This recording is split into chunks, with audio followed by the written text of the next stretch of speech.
आगामी बुधवार राधाष्टमीर दिन एकटी मयूरेर पालक गोपने रेखे दिन बाड़ीर एई स्थाने। अर्थ आसबे चुम्बकेर मतो, गृहेर समस्त बास्तु दोष रोग ज्वाला और अशांति दूर हबे। जे गृहेर ओपर राधा कृष्णेर आशीर्वाद बजाय थाके तार ओपर सन्तुष्ट थाकेन समस्त देवी और देवतारा।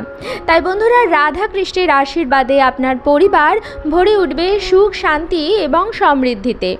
नमस्कार बंधुरा, आमी सुचरिता सबाइके स्वागत जानाच्छि कीप ग्रुमिंग चैनेले। बंधुरा आशा करछि ईश्वरेर आशीर्वादे प्रत्येकेई भालो आछेन एवं सुस्थ आछेन। सामनेई आसते चलेछे राधाष्टमी। भाद्रपद मासेर शुक्ल पक्षेर अष्टमी तिथिते श्री राधा रानीर जन्म हयेछिल बारसानाय। अर्थात राधाष्टमी होच्छे श्री राधा रानीर जन्मतिथि। एटिके श्री राधा जयंतीओ बला हये थाके।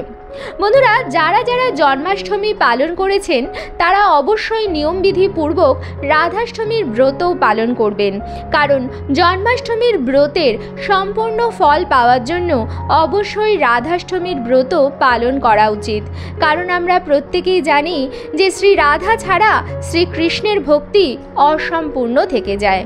ताई तो आमरा श्री राधार नाम श्री कृष्णेर आगे बोली राधा कृष्ण। ताई बंधुरा राधा कृष्णेर पुजो अवश्यई करबेन राधाष्टमीर पुण्यतिथिते एवं तार साथे साथे अवश्यई करबेन एई विशेष उपायटी। एर फले आपनार परिवारेर समस्त रकम नकारात्मक ऊर्जा शेष हये जाबे। श्री राधिका होच्छेन प्रेमेर प्रतिमूर्ति, श्री राधिका होच्छेन त्यागेर प्रतिमूर्ति। ताई बंधुरा राधा रानीर पुजो करले परिवारे प्रेम भालोबासा स्नेह बजाय थाके। परिवारेर प्रत्येक सदस्यरा एके अपरेर साथे भालोबासार बंधने आबद्ध थाके। ताई राधा कृष्णेर पुजो करले गृहस्थ बाड़ीते सुख शांति समृद्धि बिराज करे। परिवारेर प्रत्येकेर मध्य मिष्टता बजाय थाके। ताई राधाष्टमी दिने अवश्यई करबेन एई उपायटी। কিভাবে এটি করবেন এবং কি কি সতর্কতা অবলম্বন করবেন সমস্ত কিছু আমি আজকের পর্বে বলে দেব। আমার সকল দর্শক বন্ধুদের অনুরোধ করব যে আজকের এই ভিডিওটি একদমই স্কিপ না করে সম্পূর্ণ দেখবেন এবং দেখার পর যদি ভালো লাগে তাহলে অবশ্যই কিন্তু একটি লাইক করবেন, কমেন্টসে লিখবেন জয় শ্রী রাধা কৃষ্ণের জয় এবং বন্ধুরা অবশ্যই ভিডিওটি শেয়ার করবেন আপনাদের নিকট আত্মীয় স্বজন এবং বন্ধু বান্ধবদের সাথে। দেখুন রাধাষ্টমীর আর হাতে গোনা একদিন বাকি আছে। ভিডিওটি পেলে প্রত্যেকেই উপকৃত হবেন এবং আপনাকে ধন্যবাদ জানাবেন। চলুন বন্ধুরা আসা যাক মূল পর্বে। রাধাষ্টমী পড়েছে বাংলার 25শে ভাদ্র 1431, ইংরাজির 11ই সেপ্টেম্বর 2024 বুধবার দিন। অষ্টমী তিথি কিন্তু লাগছে মঙ্গলবার সন্ধ্যা 6টা বেজে 27 মিনিট থেকে এবং থাকবে বুধবার সন্ধ্যা 6টা বেজে 28 মিনিট পর্যন্ত। রাধাষ্টমীর পুজো কিন্তু দুপুর 12টায় করা হয়ে থাকে, রাত 12টায় নয়।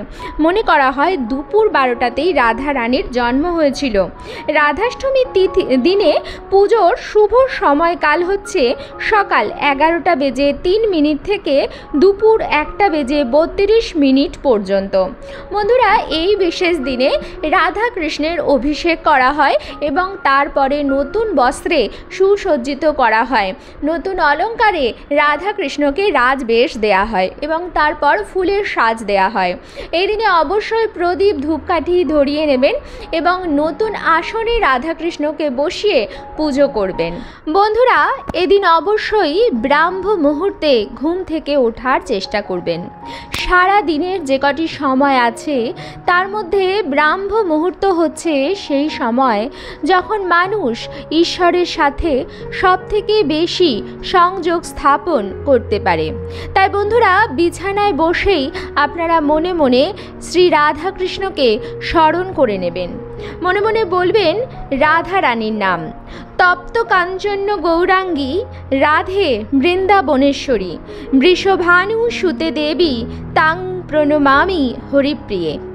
বন্ধুরা, এই মন্ত্রটি মনে মনে বলে শ্রী রাধা এবং শ্রীকৃষ্ণকে স্মরণ করে আপনারা দিনটি শুরু করবেন। যদি এই মন্ত্রটি আপনাদের মনে না থাকে তাহলে হরে কৃষ্ণ মহামন্ত্র বলে দিনে শুরু করুন। বলুন, হরে কৃষ্ণ কৃষ্ণ কৃষ্ণ হরে হরে, হরে রাম রাম রাম হরে হরে। তারপর দিনে শুরু করুন এবং সেদিন বাড়িঘরদোর অত্যন্ত ভালোভাবে পরিষ্কার পরিচ্ছন্ন করে খুব সকাল সকাল স্নান সেরে নেবেন এবং তারপরে শ্রী রাধা কৃষ্ণের পঞ্চামৃত দিয়ে অভিষেক করবেন এবং খুব সুন্দরভাবে সাজ শৃঙ্গার করে পুজো দেবেন। এই বিশেষ তিথিতে রাধা কৃষ্ণের চরণে একটি পদ্ম ফুল অর্পণ করতে ভুলবেন না বন্ধুরা। তার সাথে সাথে হলুদ রঙের ফুল দিয়ে পুজো দেবেন এবং তুলসী পত্র ছাড়াও রাধা কৃষ্ণের পুজো কিন্তু অসম্পূর্ণ। অনেকেই রাধাষ্টমীর দিনে রাধারানীকে 56 রকমের ভোগ নিবেদন করেন। যেরকম জন্মাষ্টমীতে শ্রীকৃষ্ণকে 56 রকমের ভোগ নিবেদন করা হয়, কিন্তু যদি 56 রকমের ভোগ নিবেদন করা আপনার পক্ষে সম্ভব না হয় তাহলেও রাধারানীর প্রিয় কিছু ভোগ আছে, সেগুলি নিবেদন করার চেষ্টা করবেন। রাধারানীর প্রিয় ভোগের মধ্যে প্রথমেই আসে দই আরবি, তাছাড়া আছে মালপোয়া, তালের বড়া, নারকেল নাড়ু, সিমুইয়ের পায়েস ইত্যাদি। অনেকে বলেন যে ক্ষীরের পাটিসাপটাও রাধারানীর বিশেষ পছন্দের। তবে যে ফলটি ছাড়া রাধাষ্টমীর পুজো অসম্পূর্ণ থেকে যায় সেই ফলটি হচ্ছে আতা ফল। বন্ধুরা, রাধাষ্টমীর দিনে এই ফলটি যদি কোথাও দেখতে পান তাহলে সঙ্গে সঙ্গে জোগাড় করুন এবং সেই ফলটি দিয়ে রাধা কৃষ্ণের পুজো করুন। জন্মাষ্টমীর পুজোতে যেমন তাল আবশ্যক, ঠিক সেরকমভাবেই রাধাষ্টমীর পুজোতে আতা আবশ্যক। আরেকটি বিশেষ জিনিস যেটি অবশ্যই নিয়ে আসবেন রাধাষ্টমীর দিনে, সেটির মূল্যও এমন কিছু বেশি নয় বন্ধুরা, তবে গৃহের বাস্তুতে সেই জিনিসটির বিশেষ ভূমিকা আছে। আপনার জীবনের সমস্যা যাই হোক না কেন, সেই জিনিসটি যদি আপনারা রাধাষ্টমীর দিনে রাধা কৃষ্ণকে অর্পণ করে নিজের কাছে রাখতে পারেন তাহলে জীবনের সমস্যার সমস্ত রকম সমাধান আপনারা পেয়ে যাবেন। এই জিনিসটি শুধুমাত্র শ্রীকৃষ্ণের নয়, রাধা রানীরও বিশেষ পছন্দের। তাছাড়া এই জিনিসটির মধ্যে এমন পজিটিভ এনার্জি আছে যে যে কোনো জায়গার বাস্তু দোষ দূর করতে এবং সকারাত্মক ঊর্জা বাড়াতে সেই জিনিসটি বিশেষভাবে কাজে রাখে। সেই বিশেষ জিনিসটি যেটি ভগবান শ্রীকৃষ্ণ স্বয়ং নিজের মাথায় ধারণ করেছেন, সেই জিনিসটি হচ্ছে ময়ূরের পালক। বন্ধুরা, সামান্য 5 টাকা খরচ করে রাধাষ্টমীর দিনে বাড়িতে নিয়ে আসুন ময়ূরের পালক। বন্ধুরা, 2টি ময়ূরের পালক আনার চেষ্টা করবেন। একটি ময়ূরের পালক নিবেদন করবেন শ্রীকৃষ্ণের মস্তকে, যে মুকুট আপনি পরাবেন তার মধ্যে, এবং একটি ময়ূরের পালক দেবেন রাধা রানীর হাতে। বন্ধুরা, রাধাষ্টমীর দিনে দুপুর 12টা পর্যন্ত উপবাস থাকতে হয় এবং দুপুর 12টা পর্যন্ত উপবাস থেকে রাধা কৃষ্ণের পুজো করে নেবেন এবং তারপরে আপনারা উপবাস ভঙ্গ করে নিরামিষ সাত্ত্বিক আহার গ্রহণ করতে পারেন। অনেকেই অষ্টমী তিথিতে ভাত গ্রহণ করেন, অর্থাৎ অন্ন খান না। সেক্ষেত্রে আপনারা অন্যান্য খাবার গ্রহণ করতে পারেন, সাদা নুন খাবেন না। তাছাড়া সন্ধ্যাক লবণ সহযোগে সাত্ত্বিক আহার আপনারা গ্রহণ করতে পারেন রাধাষ্টমীর দিন। কিন্তু এই 2টি ময়ূরের পালক অবশ্যই নিবেদন করবেন। যদি আপনাদের গৃহে রাধাকৃষ্ণের বিগ্রহ না থাকে, যদি পট থাকে, তাহলে পটের সামনেই আপনারা 2টি ময়ূরের পালক নিবেদন করবেন। এবং যদি রাধাকৃষ্ণের পটও না থাকে তাহলে সেক্ষেত্রে লাড্ডু গোপালের কাছে 2টো ময়ূরের পালক নিবেদন করবেন। রাধাষ্টমীর তিথিতে সারাদিন যেন সেই ময়ূরের পালক 2টি রাধা কৃষ্ণের কাছেই থাকে।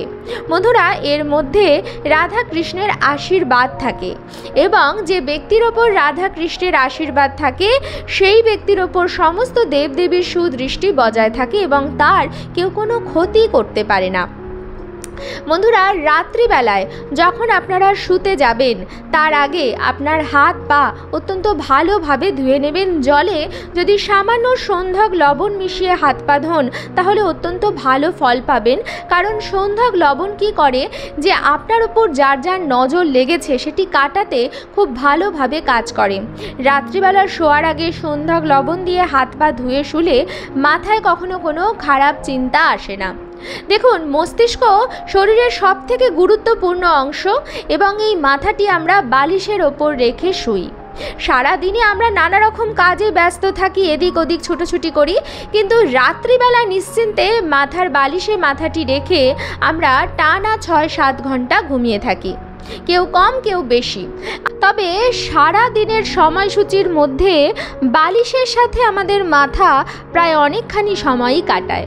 তাই বন্ধুরা, রাধা কৃষ্ণের কাছ থেকে রাধাষ্টমীর দিন রাত্রিবেলা নিয়ে নেবেন সেই দুটি ময়ূরের পালক, যেটি আপনি সকালবেলায় নিবেদন করেছেন, এবং রাত্রিবেলা পরিষ্কার বস্ত্র পরে অবশ্যই সেই ময়ূরের পালক দুটি রাধা কৃষ্ণের কাছ থেকে অনুমতি নিয়ে নেবেন এবং নিজের বালিশের তলায় রেখে সেটি ঘুমোবেন। এই ময়ূরের পালক যদি রাত্রিবেলা আপনার মাথার নিচে থাকে, তাহলে আপনার মাথায় যত রকমের কুচিন্তা আছে সেই সমস্ত কিছু দূর হবে এবং মাথায় ভালো চিন্তা আসবে। মাথার থেকে যদি কোনো ব্যক্তির খারাপ নজর থাকে সেটি কেটে যাবে, আপনার গৃহের বাস্তু দোষ দূর হবে এবং আপনার ঘুমও ভালো হবে।